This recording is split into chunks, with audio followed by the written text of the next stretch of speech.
I want to use this opportunity to appreciate Nigerians for their support since I released the first video yesterday about free Nnamdi Kanu protest.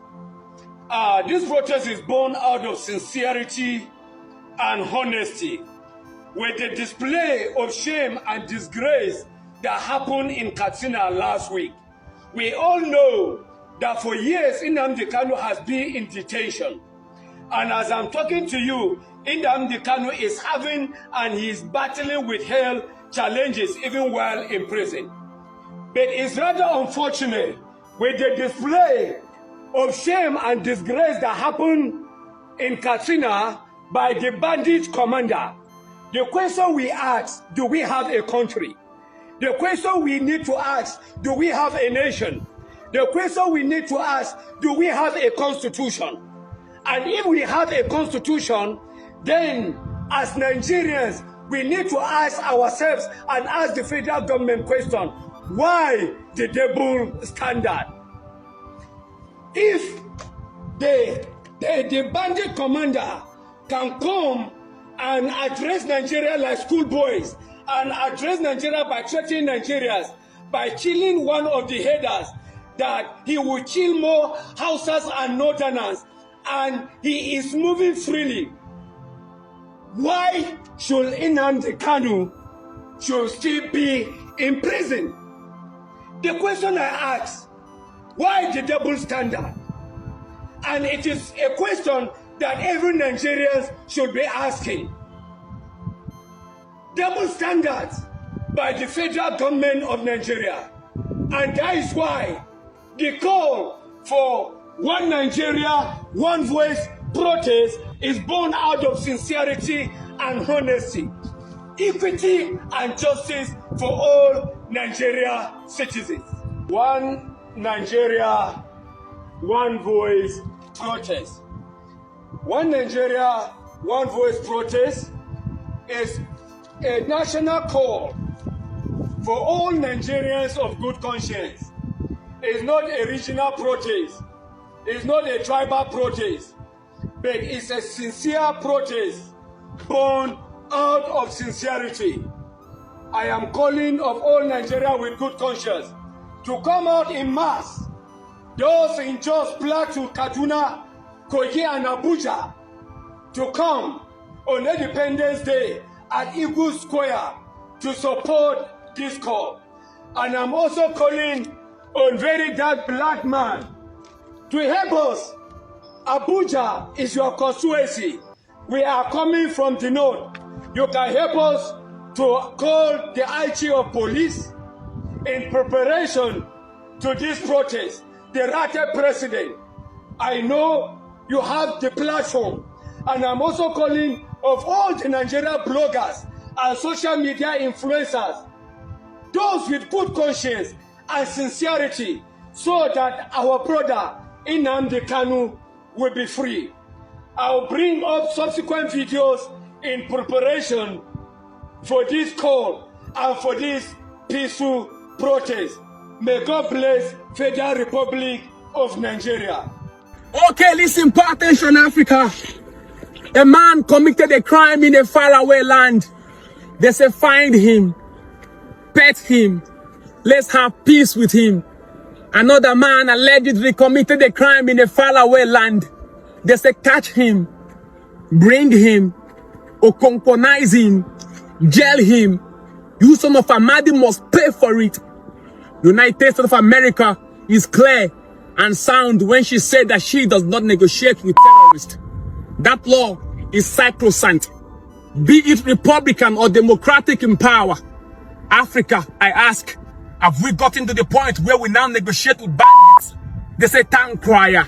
You of all people should know that for us to achieve some certain level of peace, we must negotiate with some corrupt elements. I say, really? They say, yes.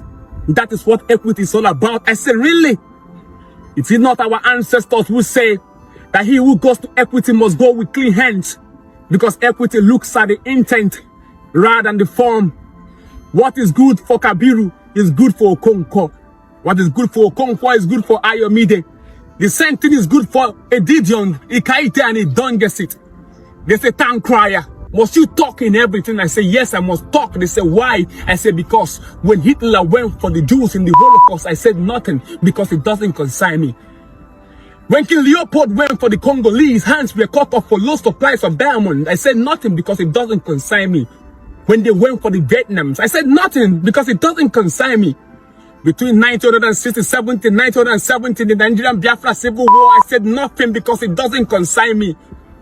When they came for me, no one said nothing because it doesn't concern them. There might be a time that we are powerless in the face of injustice, but there should never be a time when we fail to speak up and speak out to power.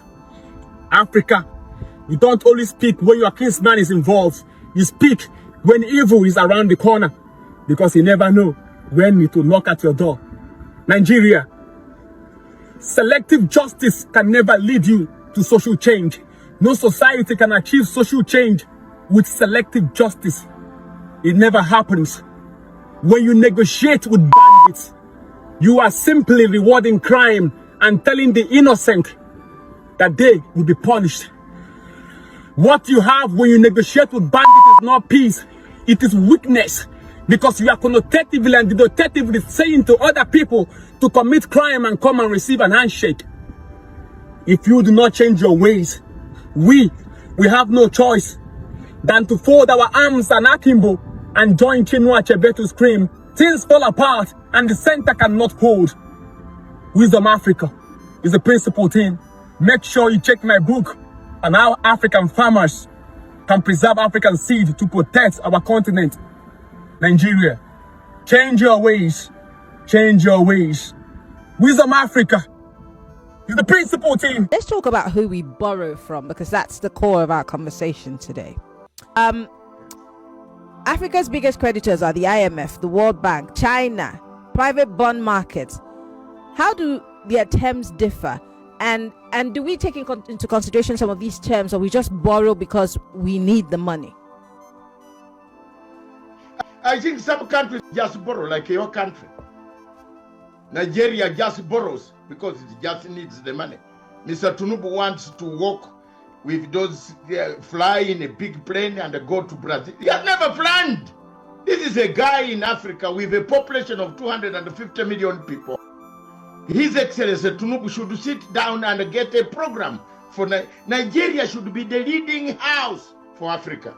My sister, Nigeria should be the leading house. The Nigeria population, 250 million people, would be buying Uganda's sugar, would be buying Uganda's beans. Useless people walking around, photo.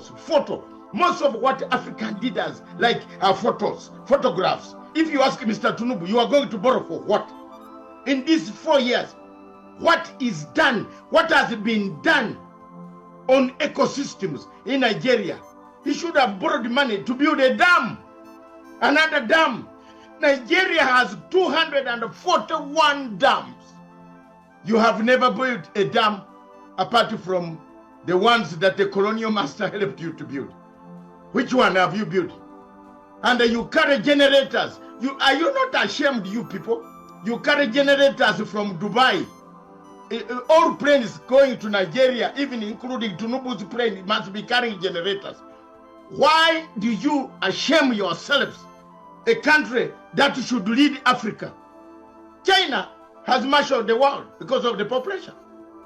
2 million people, 2 billion people consume materials what they produce. Nigerians, most of the material they produce, they don't have even industries. They look for it in Dubai, in China. People will die on the aircrafts in China bringing material. But African leaders marshal them because of the population. Why don't you produce your material and supply it to Africa? Wike has bastardized the FCT. In your own view? Not in my view, in anybody's view. How do you run a budget without the input of the directors who are supposed to be the implementers of the budget? But nobody is talking in the FCT. Because they are scared of him. I am not scared of Wike. Oh. I am not scared of him. I'm telling you, if I meet him now, I will tell him to his face. But doesn't mean that what you are saying is right. But what I'm saying is true. It does not mean it's right. It just needs to be true. And if it is not true, they said he has the court. Please come and take me to the court. Please, there are so much to be exposed about this man in the FCT.